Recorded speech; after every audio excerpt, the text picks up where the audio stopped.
Michael, how you feeling, and how the lads feeling ahead of this? I mean, 2 games, potentially 3, that could signify huge change for the football club potentially.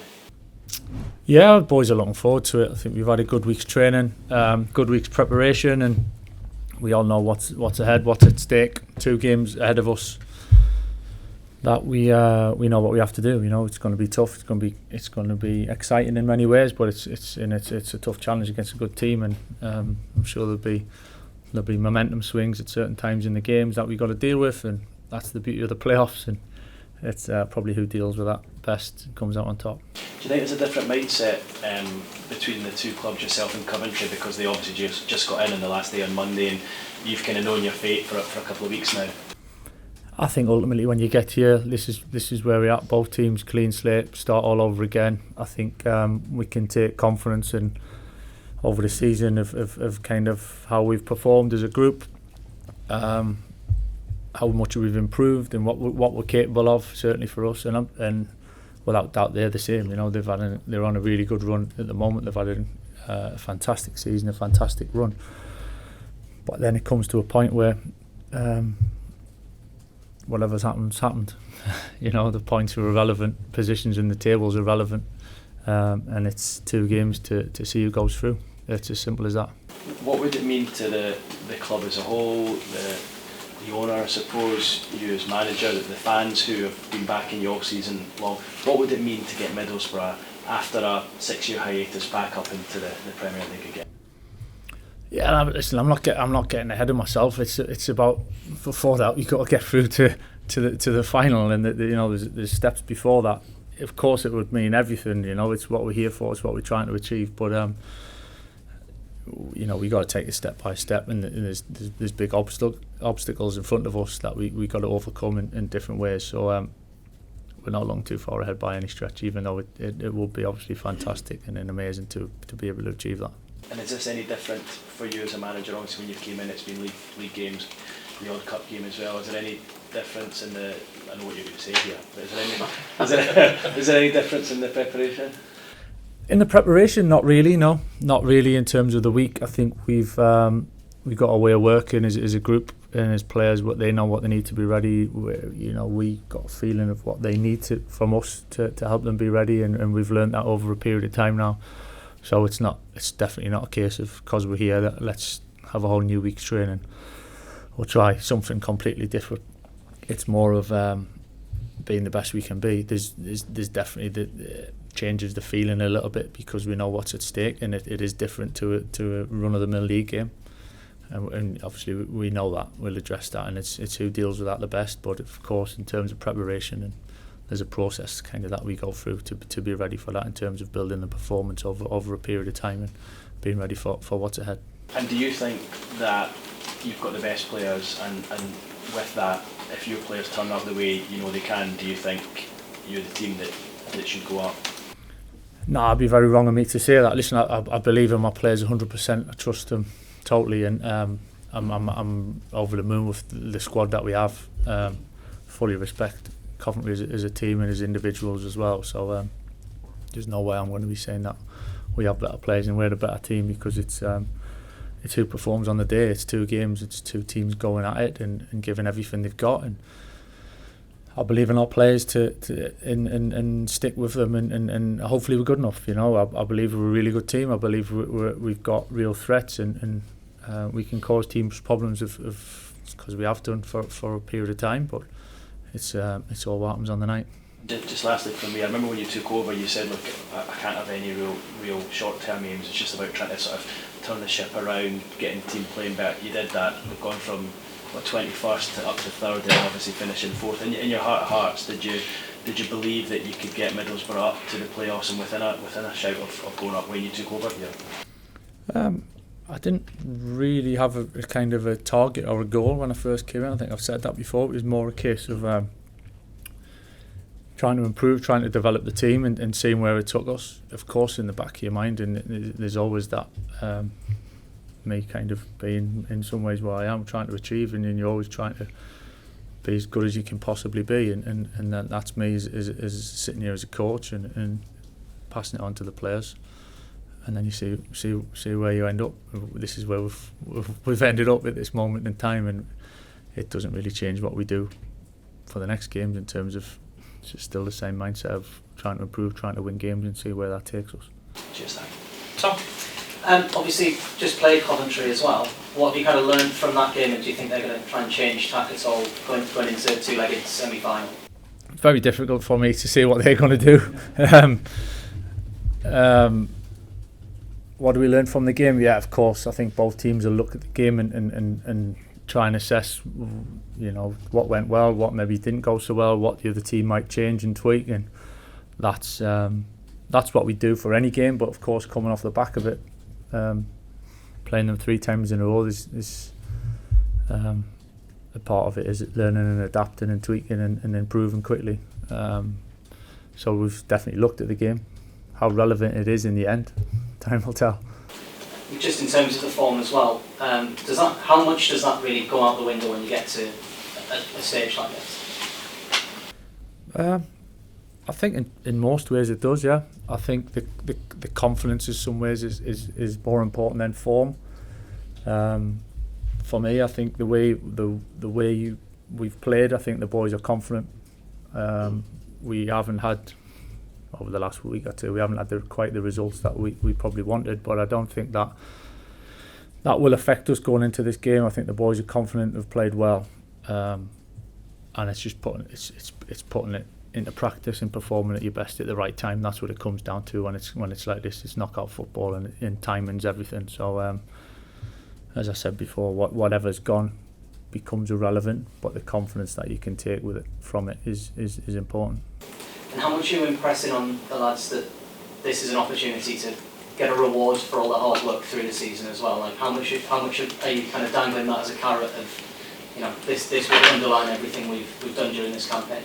I'll be honest, I don't think they need me to dangle any carrots in this situation. I think we all know exactly what's ahead, what's at stake, and it's for me. I'm there to support them and believe in them. They know that. And just in terms of the squad as well, any updates on any injuries at all? Say that again, sorry. Any updates on the injury front at all? At this stage, no. We're just waiting. We'll train tomorrow, so we'll see what's available. We've worked this week. It's one of them things, some boys aren't fit, some boys are fit. It's changing by the day in some ways, so we'll just have to see what we got tomorrow and go with it, and hopefully more come through than don't. And lastly from me, obviously it's a sell-out game now. How much of a sense have you got what it means to the town and to the supporters, this journey, even if it was that you weren't to go up, but just to have this moment of something to look forward to? How significant are you kind of feeling that? Yeah, I think that's massive. I think it's to support a football club and to have the love for the football club. You want to go, you want to be that feeling of entertainment and excitement and go and look forward to it and have a sense of a real positive high and possible highs throughout the year. But then obviously now there's something, and it's a real attraction, and I think that's for me to see and hear people talking about it and looking forward to the game at this stage, and over a period of time coming to support us and looking forward to us and enjoying how we play. That's really rewarding. It's great to see. In the end, it's a results business, and you get to a stage where that journey's fantastic and you'll enjoy it, but then it comes down to really what the business end of it and what you achieve, and that's you want to be at the top end trying to achieve something and having, like you said about the carrot, dangled at you and trying to grab it, and that's the challenge that we're in at the moment, and it's a real privilege to be in a position. So to have that connection with the fans, and I've had it since day one, and it's grown all the time. To see the children coming up to me in the street and chasing me on bikes down the street when I'm trying to go for a run, and that energy and excitement that they've got is fantastic to see, and it's how it should be. Thanks, Michael. Doug? Michael, how much have you been able to use your vast experience of one-off big games to kind of prepare your players mentally for this? Yeah, of course, experience is important, no doubt. There's a real balance between me unloading everything on the players before this game. There's it's a game of football at the end of the day. That they've played many times before. They've played big games this season, and they'll play many more within their careers for most of the boys. And I don't always have to give them an awful lot. I think that's part of me to judge as and when and who to give what to. But I think a lot of it for me comes from just believing in them and trusting them and backing them 100%, and then for them to go out and performing. I'm looking forward to seeing how we do that. And does it require from them a bit of a cup final mentality over the next couple of weeks or so? There's no hiding if that is 2 games, it's 2 games. It's not a one-off game by any stretch, this first leg. So it's, you put it together, it's one big game, and it's who wins goes through, and if you don't, then it's the end. So it's there's definitely that. There's no getting away from that. But at the same point, to win, you've got to build a performance. You've got to put things in place, and you've got to perform as best as you can. So that's as a group, that's what we're focusing on more than the outcome. For a lot of managers at this point now, they'll be able to plan for next season knowing exactly where they are, what they need. You're not there yet because you really don't know what's going to be in front of you next season. How hard is that to deal with? That's a great position to be in, compared to where we've been from. So it's not difficult. It is what it is. It's the reality. But whatever happens after this. At this moment in time, we're relishing the position and the opportunity that we got. And finally, if you had to sort of sum up what difference you've made to this squad, what difference you've been able to make to this squad to get them from where they were to where they are now, what would you say? It's not about me. It's not about me. It's about good players willing to learn and working for each other, and good players, talented players, and that are willing to work hard and look after each other. I'm just there to try and guide them a little bit, but it's definitely not about me making the difference that much. Daniel?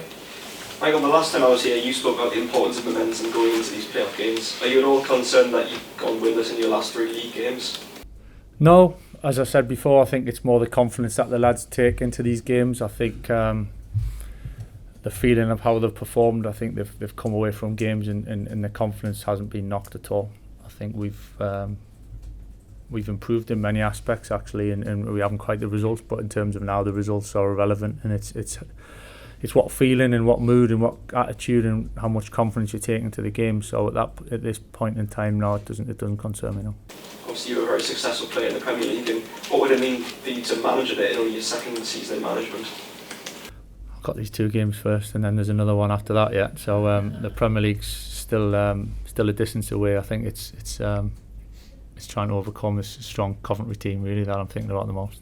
Looking at Coventry, obviously we mentioned their threat, but then how do you counter that and how do you look to win that game?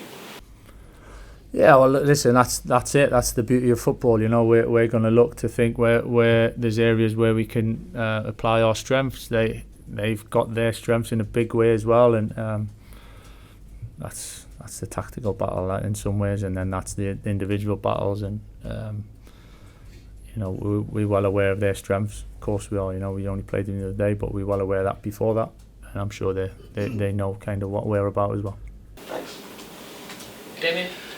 Michael, you played in Champions League final, FA Cup finals, title deciders. How does it compare going in as a manager to going in as a player into a big game? Yeah, it's different. I think in some ways I've got more responsibility, because I'm kind of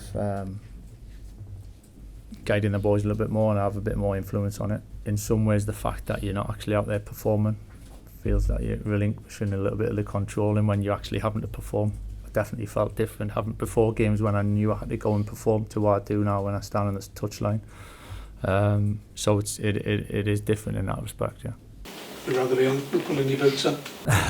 And days are gone, but I think there's pluses and kind of minuses to comparing both. I think playing incredible when you're playing and you achieve and you have that sense on the pitch of directly influencing a game like that and sensing the occasion, but certainly now being in the position I am and having that influence and being able to guide and steer things in direction that I'm comfortable with can be very rewarding, yeah. But when you first came, you talked about not coming here for a fairy tale, but this season could end in a fairy tale. Possibly. As I said, it's not. This isn't the cup final. This isn't the end game of one game. So I think I'm well aware of how far there is to go before people talk about the Premier League, and in the greatest respect and appreciation for Coventry as a team, that we're not getting ahead of or too far ahead of ourselves by any stretch at this stage. Also, when you took the job, you talked about the support Sir Alex gives to his former players. Would you touch base with Sir Alex in a week like that?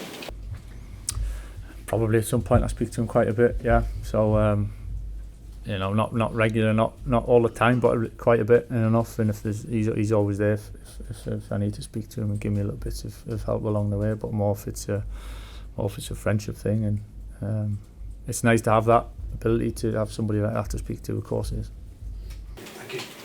Peppers. Michael, I don't expect you to name names, and I take the thing that there's still another day's training to go, but I mean, is there a chance that the squad could look a little bit different from the Coventry game in terms of the 4 lads that have been injured? I mean, is there, do they have, or at least, some have a chance? There's a chance, yeah, there's a small chance, but there's a chance. So you're saying I've got a chance? That's off the film, isn't it? Yeah, there's always at this stage of the week's gone, there's a small chance, but we're going to have to wait and see tomorrow, because tomorrow defines a lot, really. And then, again, I take the point that, the message is kind of, this is just another game, but actually what's different about this is it's kind of half a game, and while you had a lot of experience of two-legged football because of Europe, actually in the Championship it's very rare for these players to play two-legged games.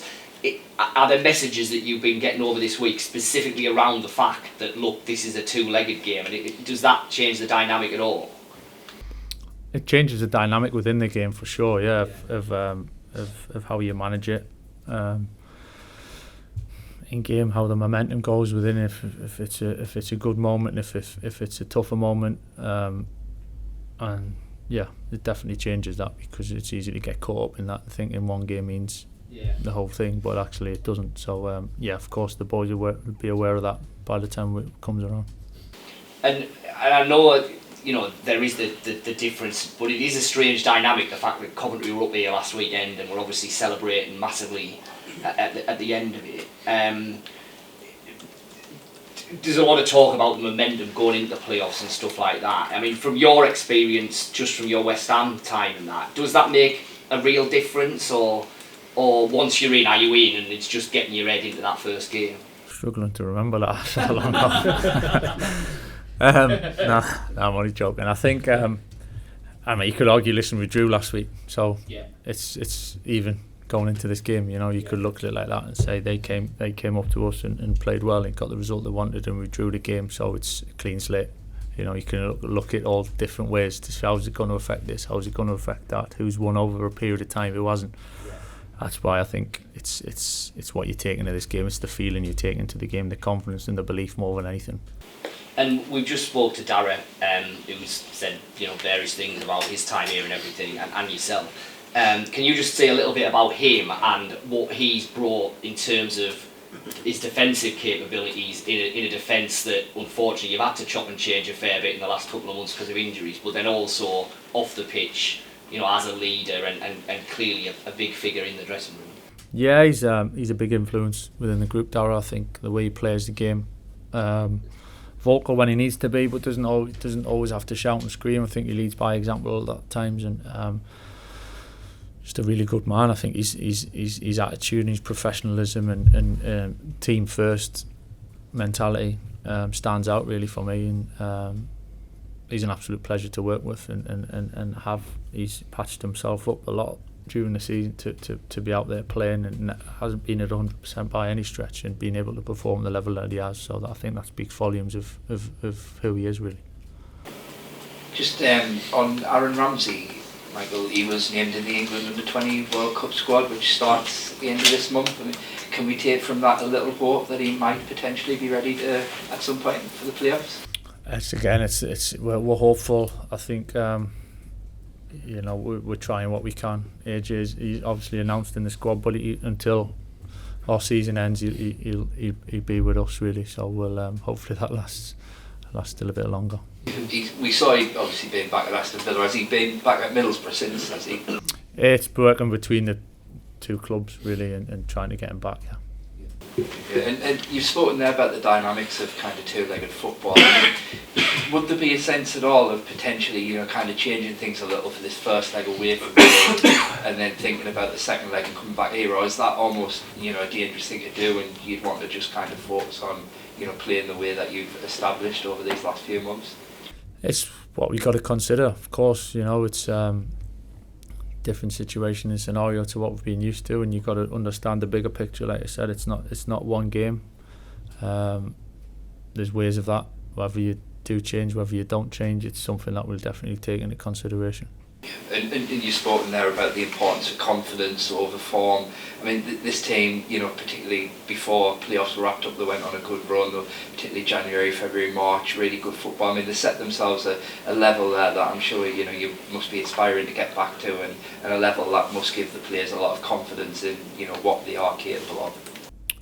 Yeah, I think they've proved that recently for me in terms of a lot of the general play within the game. So I don't think we need to look back to January to find our top form. I think we've been doing a lot of good things. Yeah, we haven't won the games in terms of maybe scoring as many goals as we did, but I don't think it's a major deal, to be honest. And I don't think the boys have got a big jump to get to the best. I think we're nearly there in a few little tweaks and sharpening up and playing that little bit of edge and extra intensity that comes naturally from a game like this will help us.